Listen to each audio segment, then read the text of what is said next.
That's right. Today we're putting together one of these Vine & Co kits from Kegland. It's pretty much everything comes in the box that you need as far as ingredients go.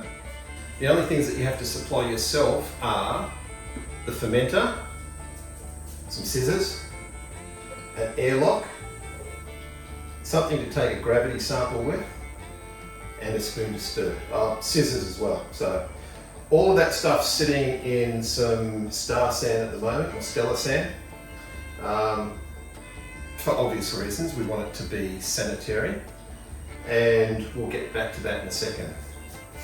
It also comes with a pretty comprehensive set of instructions, and pretty much everything that you need has already been covered in the Kegland video, so I'm not going to go too much into depth into sort of the ins and outs of the kit itself. I'm just going to go through the making of it. So the first thing that we need is 2 litres of warm tap water to dissolve the bentonite in. Water out of the tap at the moment, sitting around 45, 46, 47 degrees, so that should be warm enough. I've had this cleaning for the last couple of days since I used it last for a ginger beer kit. I didn't want any of those ginger flavours spilling over, so I gave it a really good thorough cleaning, and I left the stellar sand sitting in there for about a day. Now in goes our 2 litres of water.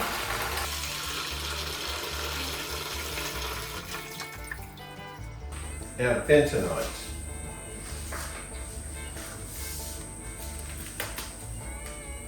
There it is.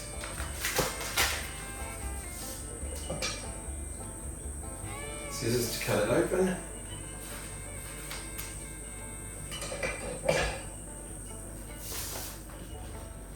And in it goes. So bentonite is a clay, and what it does is it just attaches itself to any impurities, and just helps to give you a nice clean wine. You can also use it in beer making.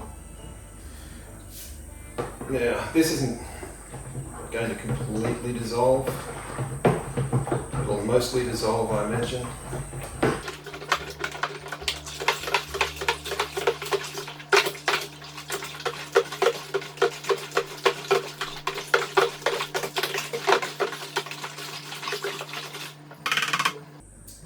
Okay, next step is the juice bag. So these are the grape skins. Red wine, of course, gets its colour mostly from the skin. The tannins in the skin are released, as well as the colour. Now this, as with most goon bags, and Aussies know what goon bags are,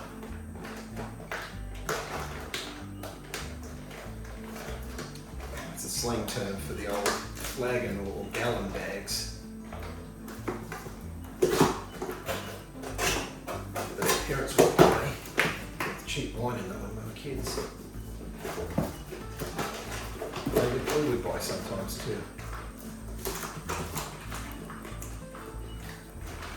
Of course, when we were old enough. So basically, I'm just putting the cap through the hole that's here. This makes it a little bit easier to lift it and pour it. They're not a light kit by the time you get all the stuff in there. You'll also notice that I've started wearing food safe gloves, and that's just because I've had a couple of issues with the chemicals reacting, drying the skin out. So using chemicals a lot in the brewery for cleaning and sanitizing, and it's just to protect my hands more than anything. I'll bring this back a little as well, so I don't have to reach too far. Lift and pour.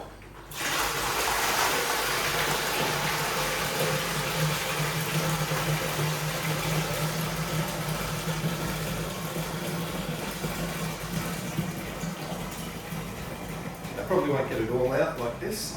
I'll have to take the bag out of the box, but this helps to get the bulk of it out and get the weight out of it.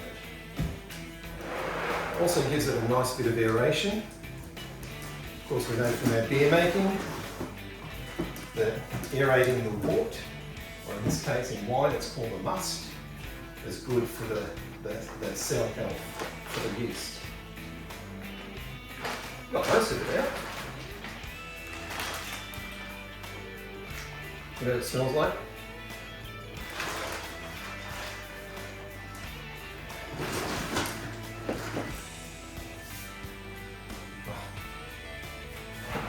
It smells like port wine jelly, which was a very popular flavour back in my day. Okay, top it up to 23 litres. Let's turn it around here. Where have I got the...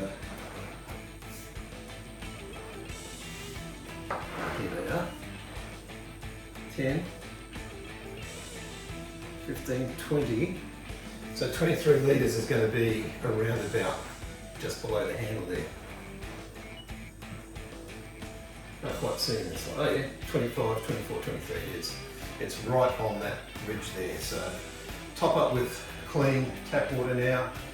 Our tap water, of course, it's tank tap water, so it's pure, and it also comes through a double carbon filter to get any impurities out of it. So back with you in a second.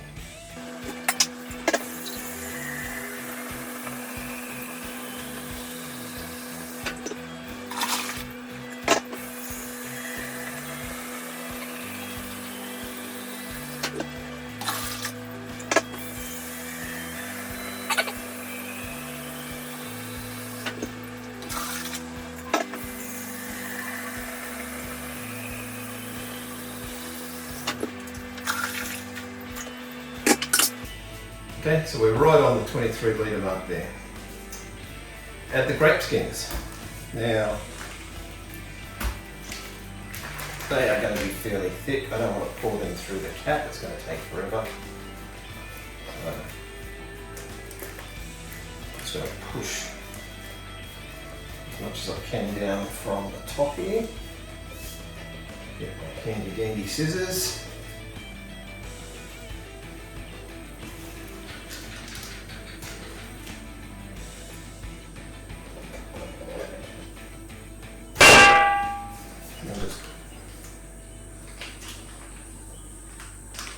It's double bagged for safety, I suppose.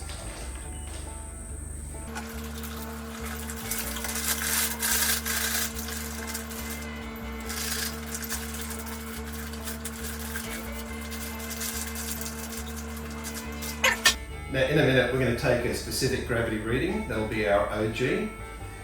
We've just put those grape skins in there. There will be sugars attached to those grape skins that aren't in solution in the liquid at the moment. So our actual OG is going to be a little bit higher than what it actually reads. That's okay, because we've got a way to account for that in the end. Oat chips.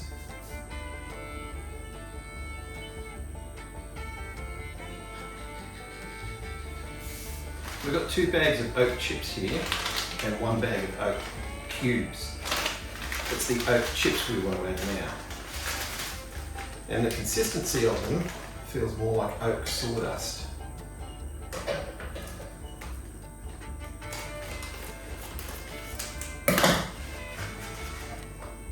Oh, the other thing. The kit comes with a muslin bag. The wine skins were supposed to go in the muslin bag and get tied up and go in. I'm not doing that because I actually want the yeast to get right into all of that wine skin. I don't mind that I'm going to have a layer of wine skins on the bottom, because I'm going to rack this off into another container and I'm going to let that go into secondary fermentation, let any sediment that manages to get through into secondary to settle out before I actually put it into bottles. So,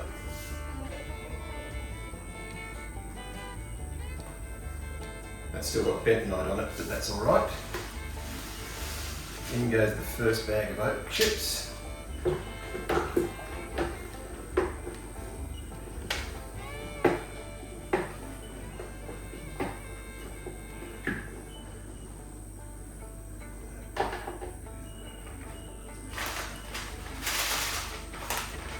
And the reason they make them such fine shavings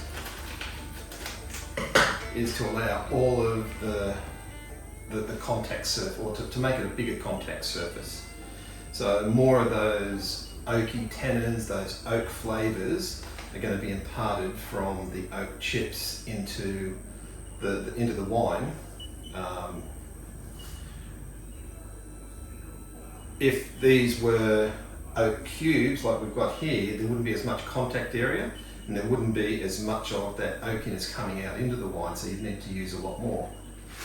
By using these fine chips, there's not as much wine absorbed into them, so there's not as much waste. You get more wine out at the end.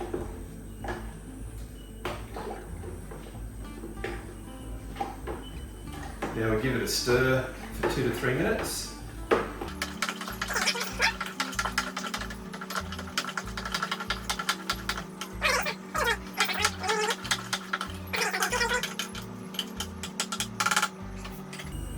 Okay, so this is where we take the specific gravity.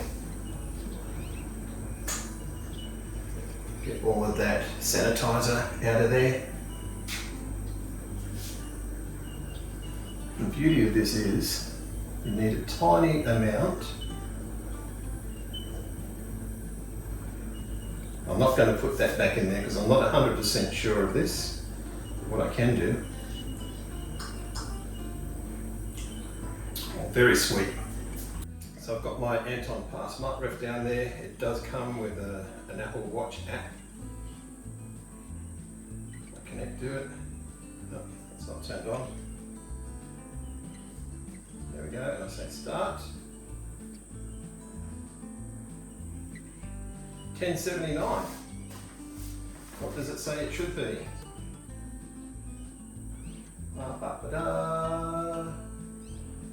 1080 to 1.1. We're 1 point off. Hey, like I said, there's extra sugar in those grape skins that's going to come out, and the yeast will get access to them. Speaking of which, our yeasty beasties. EC 1118, this is a champagne yeast. It will finish very dry. It will chew through all of this alcohol.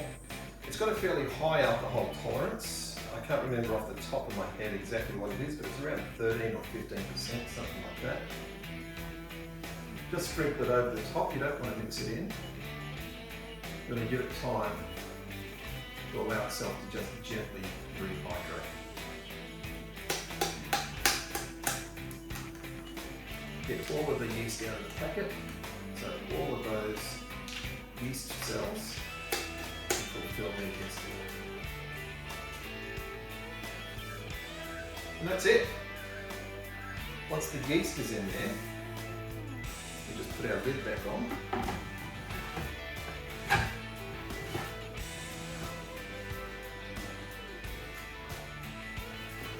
It doesn't need to be too tight. After all, we're not pressure fermenting. Airlock goes in the bung. Yes, for those of you who don't understand the Aussie accent, I said bung, B-U-N-G. Now, as you can see, there's plenty of headroom here. I'm not worried about it being an excessively vigorous fermentation, so I'm not worried about it spilling out. I'm not worried about putting a blow-off tube in there, basically. Now, I still have some bits and pieces here left over. So what do we have? We have the cubes. They will go into secondary. We have some sulfite sorbate. Now, this can be used to halt fermentation later. If we end up with if you don't want this to go excessively dry, you can wait for it to get down to say 10, 12, 10, 15, something like that.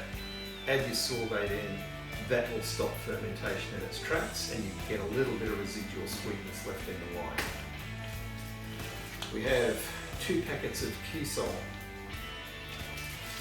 and a packet of chitosan. they're used in the final stage after you've degassed to clarify the wine. And we have labels. So you can add your Vine & Co labels to your bottles after you've bottled the wine. That's it for now. This is going into my grain storage cupboard because it's a nice warm temperature in there and it's fairly constant. We don't get the highs of 30 during the day and the lows of 20 overnight. And the instructions do say to ferment it at around 22 to 25, I think it says. Yeah, 20 to 25. So that's a nice environment for it to be in. It's nice and warm, the yeast are going to be happy. That's all we can do for now. So I'm not going to do this as a grain to glass episode, I'm going to do this in stages, just so you can see what's going on at each stage. This is going to take a while.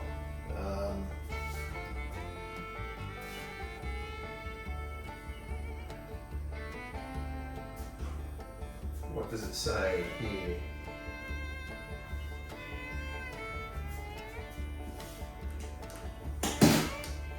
By the way, this does come, a sticker is on the outside of the box. You can use this to put it on your instructions like so that you know exactly what it is that's in there. So this is saying day 14 we do stabilising and degassing, and then day 15 clearing, and day 26 to 54